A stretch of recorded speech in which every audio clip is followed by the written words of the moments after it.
What's up, tricksters? My name is Charlatano Papito. I'm the all-time Radiant player from closed beta and private Valorant coach that successfully improved thousands of players in the last 2 years. And I'm here to improve you as well. I've reached Radiant multiple times only with Omen. And in my agent's tier list video, I've said that he is the best character to improve at Valorant and to grind ranked solo queue because of his ability to control the outcome of rounds and his overall adaptiveness. In my Advanced Executes video, you've seen some of my favorite setups that I perform on every single map and how you can utilize this character on both attackers and defenders side. But it's completely pointless to know hundreds of Omen setups if you don't understand how to properly use every single piece of his utility. So today I'm going to share with you some of the Advanced Omen Mechanics that 80% of you guys are not abusing properly in your gameplay. And when this video reaches 2000 likes, I will finally make an in-depth full Radiant Omen guide. So if you don't want to miss any important videos for your improvement in the future, I highly recommend you to hit the subscribe button and turn your notifications on, baby.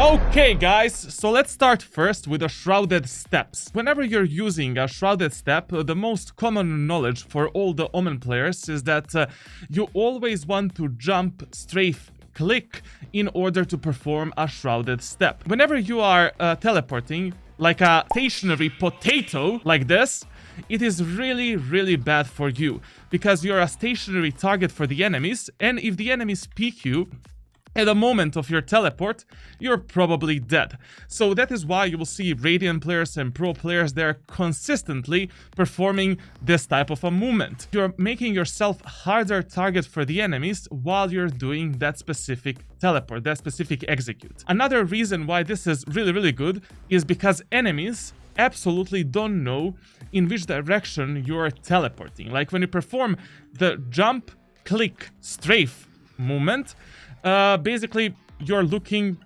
nowhere. So the enemies don't know if you teleported there. That is the number one thing that you need to implement in your gameplay as a good Omen player. Now, one very important thing when you're playing any type of a utility placement character in Valorant is using smart pings for placing your utility, for your crosshair placement, etc. So, for an example, whenever you're using Paranoia of Omen through these slope areas of the maps, it is really important to use the smart ping as an general crosshair placement lineup so that you're not overusing or underusing that specific utility. A lot of times when you're performing some kind of an aggressive execute, smart pings can actually help you with your crosshair placement. So for an example, if you're doing this type of an execute and you, let's say, want to pick the enemies that are there, it is much easier when you perform this execute with a smart ping and then keep the track of your crosshair placement with an actual smart ping. But another reason why you need to use smart pings a bit more when you're playing Omen is because the Shrouded step distance is exactly 15 meters long. So basically, this distance is always around 15/16 meters. Why is that important for us? So that we are not missing our Shrouded steps and our utility. You don't want to overpeak the enemies when you're doing Shrouded steps, but also you don't want to miss Shrouded steps. Let's say, for an example, you're doing this type of an execute where you want to teleport up there and then you want to teleport behind the enemies there. It is much easier to understand where you want to teleport next if you actually use your smart pings, and then you can perform some execute like this and completely bamboozle and outsmart the opponent. We place the smoke here, and now we flash the enemies, and enemy Brimstone basically smokes us here. We use the smart ping there before we start our execute, and then voila! We will never miss that teleport because we know exactly how high we need to place our crosshair in order to teleport up there, but also we know exactly when we need to click, strafe, and jump in order to teleport. One extremely bad thing that I see players do in my coaching sessions is like when they want to teleport from one smoke to another, they're gonna wait for this green triangle to be on top of the truck.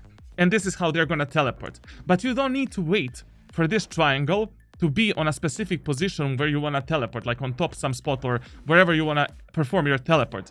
Because when you are exactly 17 or 19 meters away from that smart ping, you can already perform jump, click, and strafe mechanic in order to teleport to this position. So you're not overexposing yourself and your body in some kind of a stupid way or for an unnecessary longer period of time. So smart pings are generally a very useful tool, like for the crosshair placement, utility placement, like especially when you're playing characters like Omen, they are very, very important to implement in your own gameplay. Another thing that players don't know when it comes to the Shrouded steps, you can actually use the Shrouded steps to teleport over the small objects in Valorant. So for an example, you can teleport almost like over any box in Valorant and try to surprise the enemies from behind and try to backstab them. This tool is also extremely beneficial when you're repositioning yourself from some effed up situations and you just want to close the gap with the enemies as soon as possible. Like for an example here, if you're stuck in this position and you don't know where to escape, like teleporting here is dangerous, teleporting here is dangerous, TPing here is dangerous because enemies are there, and there, but from this position, if you actually do this, you can actually teleport over this small box to the safety and you're not overexposed from the enemies. This tool is also extremely useful like when you want to engage enemies fast in certain positions. Like for an example, if you're taking the mid-garden area of the map on Haven. Like I use the Shrouded steps to actually go in the face of the enemies if I think they're gonna peek me from the window position, and then basically if I have some kind of eco round or a half by round, I can just pick up the shorty and try to kill that specific enemy that is peeking me from the window garage area of the map. Also, your movement and crosshair placement are extremely important for using proper Shrouded steps. Your crosshair should always be slightly above the position on which you want to teleport. When you're teleporting in some window areas of the map, like for an example top of B site on Icebox, if you jump and teleport while your crosshair is hitting the top wall right here, your teleport will actually go below the site.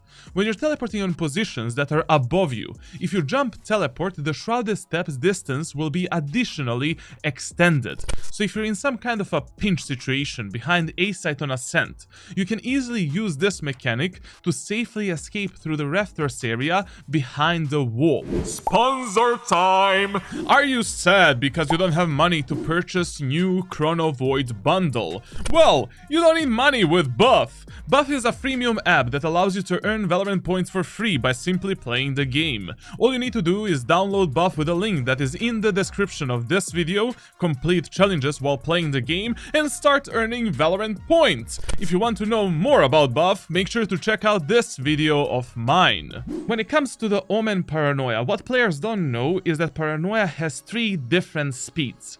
We have the fast speed, slow speed, and the medium speed. Fast Paranoia is when you're moving forward and you're dropping the Paranoia. Slow Paranoia is when you're moving backwards and Paranoia travels slower.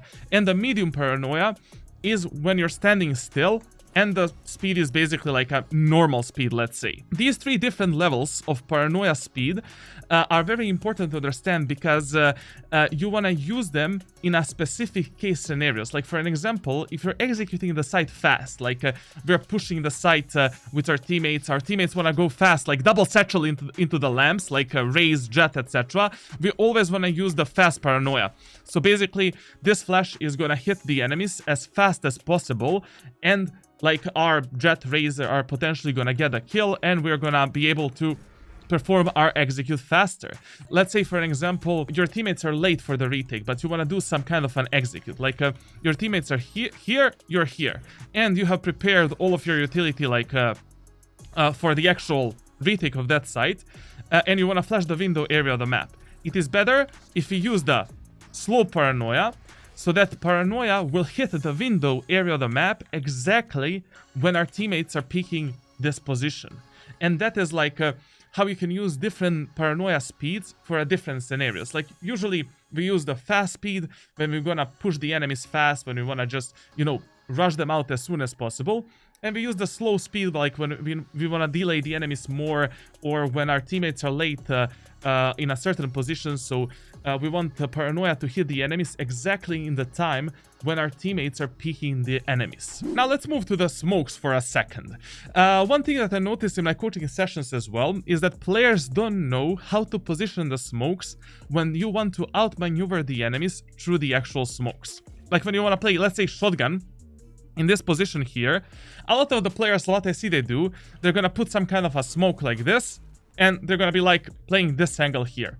This is extremely, extremely bad. Or God forbid, maybe they're gonna play in the actual smoke, which is even worse for this specific scenario. Like enemies here can easily penetrate you. Boombot will reveal you easily in this position, and you cannot play inside of this smoke here with a judge, with a shorty, or, I don't know, Bucky, any weapon that you want to use for the close-range gunfight with the enemies. What I do instead is I always position my smokes in those case scenarios, like when I want to play around them or inside of them to actually kill the enemies with the close-range weapons, with some kind of a cubby position in which I can actually hide my body from the enemy's penetration and enemy's utility. So for an example here, if I want to play with a judge in the window position, and I want to outmaneuver the enemy's abilities and also like kill the enemies inside of my smoke, I will place my smoke like this. I create this small cubby location where I can hide my body from the enemy's penetration. Like they can randomly spam me here, but they cannot find my body because I'm behind the wall. And also, with this type of a smoke, you can actually outmaneuver any type of enemy's ability, like Sky Dog, Sky Flash, Fade Dog, Boombot of the Rays, anything, literally. Because, like, if the Boombot is traveling like this, it's going bam, bam, bam, bam, which is the most common, like, pathing of the Boombot.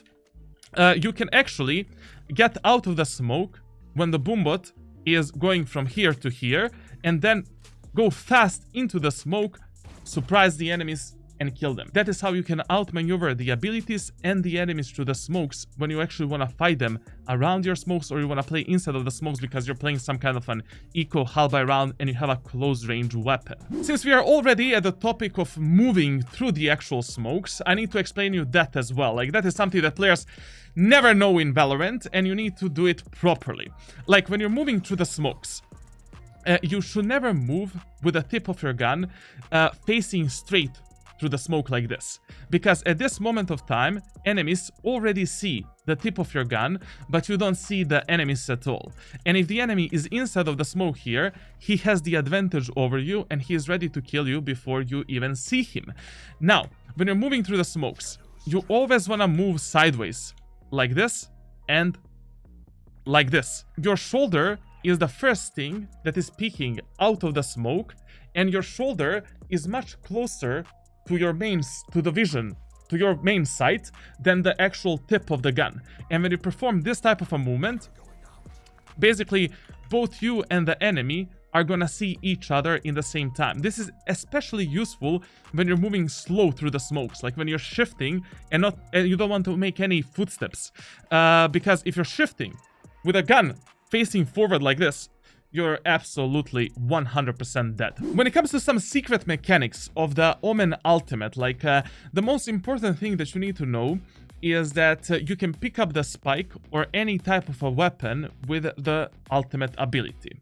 So for example, if you're in some kind of a clutch situations and your teammates have lost the spike in the B garden area, you can actually try to take A side control, clear every single position, prepare yourself for the post plant, like maybe with the one-way smokes on this position, with a regular smoke there, pick up the orb in the showers, and then all you need to do is place your crosshair on top of the spike, cancel the ultimate as soon as possible, and you're gonna pick up the spike. Like, there is no way that the enemies will destroy your shadow, and sometimes, even if the enemies are standing on the spike, and even if they destroy your shadow, you will still pick up the spike. It is very hard to counter this mechanic, and it is very hard to stop the Omen from picking up the spike. You can also do this with the weapons, like, for an example, let's say you're in some kind of a 1 versus 1 scenario, and, you only have a sheriff, and you know that one enemy has died there. Like, you can smart ping that position, teleport on top of that smart ping, and voila! Now you have a gun, and you can actually kill that enemy, or just have higher chances to actually win that specific gunfight. This mechanic of picking up the spike can be extremely useful when you want to outsmart the enemies and do some kind of a 200 IQ strategy. Let's say, for an example, you're playing some eco round, halbye round. You have the sheriffs, stingers, bakis, judges, like very, very shit weapons compared to the enemies. Pushing 5 men A or 5-man B is probably a suicide in that specific round, and you have a very small chances to win that round anyways. What I love to do in those rounds, and this can be extremely good like in the elos below Immortal specifically, is I'm gonna send 2 of my teammates in a suicide mission. So basically 2 of my allies I'm gonna maybe send in the B-long area of the map, and I'm gonna tell the rest of my team, the 3 guys, like including me, to go through the showers onto the A site. And these guys should be running fast, like they're changa changa changa in the B-long area of the map. They're fighting the enemies, and no matter what is the outcome here, the enemies from the A site will definitely start rotating, because they're gonna see the spike. It is eco round for us, and it is hardly unlikely that more than one enemy is gonna be on the A site. We are slowly taking the showers area, trying to kill the remaining enemies on the A site as the rest are rotating. And if our teammates kill all of the enemies here somehow, I mean, they can always drop the spike on the ground and you can pick up the spike. If our teammates die and the decoy was successful, we just have taken the A site for free, we pick up the spike with the ultimate, and now we have much higher chances to win this specific round than if we actually push the 5-man A site together in an eco or a halbye round. And that's it for today. When this video hits 2,000 likes, I'm going to finally release my in-depth Omen guide, as well as the full one-way guide for all the maps in Valorant. But until then, make sure to hit that subscribe button, turn your notifications on, leave a like and comment. Share this video with your boosted or hard-stuck friends. Check out my twitch.tv/charlatan channel for some live tips and solo queue shenanigans. Join my official Discord server if you want to improve like hundreds of other players with my professional coaching programs. And down in the description below, you can find all of my other social media. I'm yours, one and only, Warden of the Tricksters community. Thank you for watching, and cut, baby!